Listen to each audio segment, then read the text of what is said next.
ओम श्री गणेशाय नमः। ओम नमो भगवते वासुदेवाय नमः। तो 25 जून को आ रही है वो एकादशी जिसका इंतज़ार हर एक वैष्णव जन को रहता है, और वो है one and only Nirjala Ekadashi. तो निर्जला एकादशी कितनी फ़ायदेमंद है, कितनी महत्वपूर्ण है, कितनी ज़्यादा पवित्र है और कितना उसका मतलब लॉजिक है रखने का, वो सब कुछ मैंने वीडियो बना रखा है। आप चाहो तो मेरे इसी चैनल को चेक करके उस वीडियो को ढूंढ के उन सारे वीडियोस को आप देख सकते हो, जिसमें मैंने बात करी है निर्जला एकादशी की पूजा विधान, निर्जला एकादशी कब है, और हाँ निर्जला एकादशी का महत्व, ये सारे वीडियो आप चेक कर सकते हो।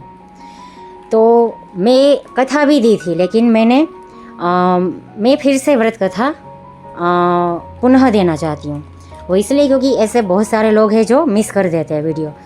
वो ना तो ऐसा कोई ना तो सर्च कर पाए होंगे, और अगर सर्च किया भी होगा मेरा चैनल तो उसने, मुझे लगता है कि वो वीडियो मिस कर दिया होगा, क्योंकि मैंने देखा कि उस वीडियो पे बहुत ही कम व्यूज़ है, इतना अच्छा रिस्पॉन्स मुझे नहीं मिल पाया। तो मैंने सोचा कि चलो फिर से कथा फिर से सुना दी जाए, फिर से पढ़ ली जाए, उसमें क्या ही गलत है ना।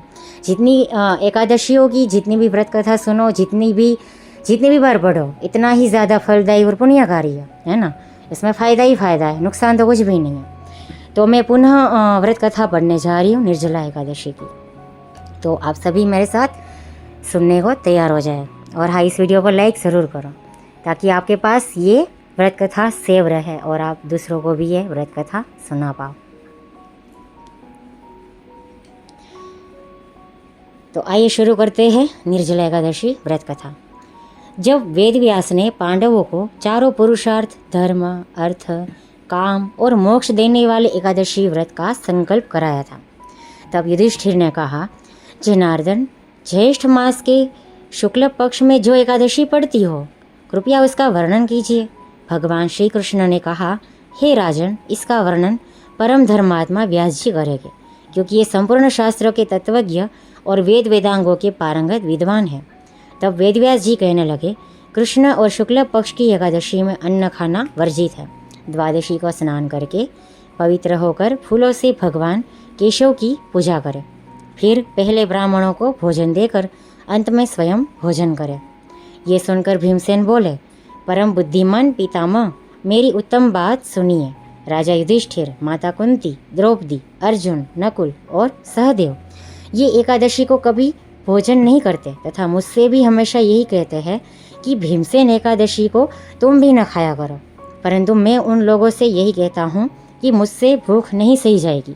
भीमसेन की बात सुनकर व्यास जी ने कहा, यदि तुम नरक को दूषित समझते हो और तुम्हें स्वर्गलोक की प्राप्ति अभिष्ट है, और तो दोनों पक्षों की एकादशियों के दिन भोजन नहीं करना।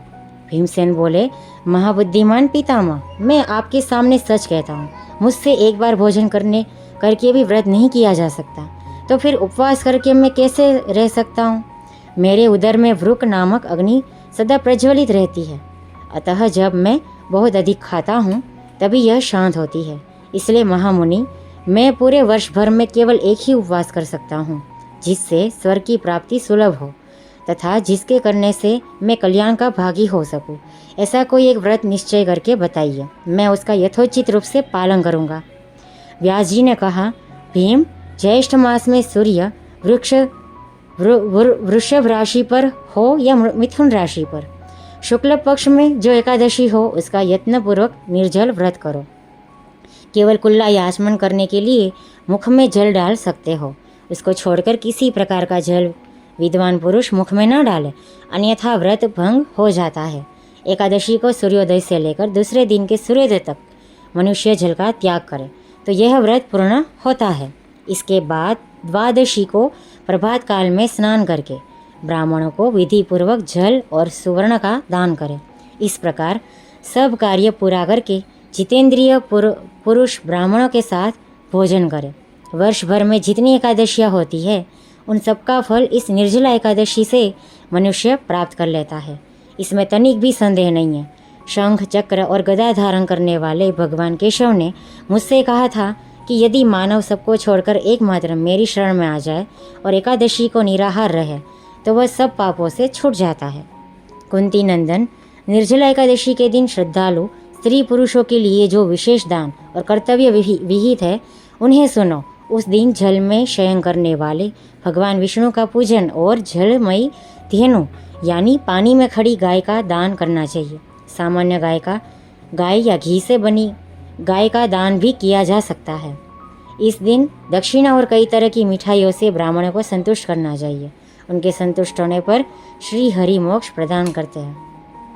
जिन्होंने श्री हरि की पूजा और रात्रि में जागरण करते हुए इस निर्जला एकादशी का व्रत किया है, उन्होंने अपने साथ ही बीती हुई 100 पीढ़ियों को और आने वाली 100 पीढ़ियों को भगवान वासुदेव के परम धाम में पहुंचा दिया है। निर्जला एकादशी के दिन अन्न, वस्त्र, गौ, जल, शैया, सुंदरासन, कमंडलू तथा छाता दान करने चाहिए। जो श्रेष्ठ तथा सुपात्र ब्राह्मण को जूता दान करता है वह सोने के विमान पर बैठकर स्वर्गलोक में प्रतिष्ठित होता है। जो इस एकादशी की महिमा को भक्तिपूर्वक सुनता अथवा उसका वर्णन करता है वह स्वर्गलोक में जाता है। चतुर्दशी युक्त अमावस्या को सूर्य ग्रहण के समय श्राद्ध करके मनुष्य जिस फल को प्राप्त करता है वही फल इस कथा को सुनने से भी मिलता है। भीमसेन, ज्येष्ठ मास में शुक्ल पक्ष की जो शुभ एकादशी होती है उसका निर्जल व्रत करना चाहिए। उस दिन श्रेष्ठ ब्राह्मणों को शक्कर के साथ जल के घड़े दान करने चाहिए। ऐसा करने से मनुष्य भगवान विष्णु के समय पहुंचकर आनंद का अनुभव करता है। इसके बाद द्वादशी को ब्राह्मण भोजन कराने के बाद स्वयं भोजन करे। जो इस प्रकार पूर्ण रूप से पाप नाशिनी एकादशी का व्रत करता है वह सब पापों से मुक्त हो आनंदमय पद को प्राप्त होता है। यह सुनकर भीमसेन ने भी इस शुभ एकादशी का व्रत प्रारंभ किया। तो आपने भी ये कथा सुनी, तो आप भी अपने विचार बताइए कि आपको ये कथा कैसी लगी, और आप ये भी मुझे अपने विचार बताएं कि क्या आप इस एकादशी का व्रत पालन करने वाले हो, क्या आप इस व्रत को रखने वाले हो? जल्दी से बताओ कमेंट में, है ना।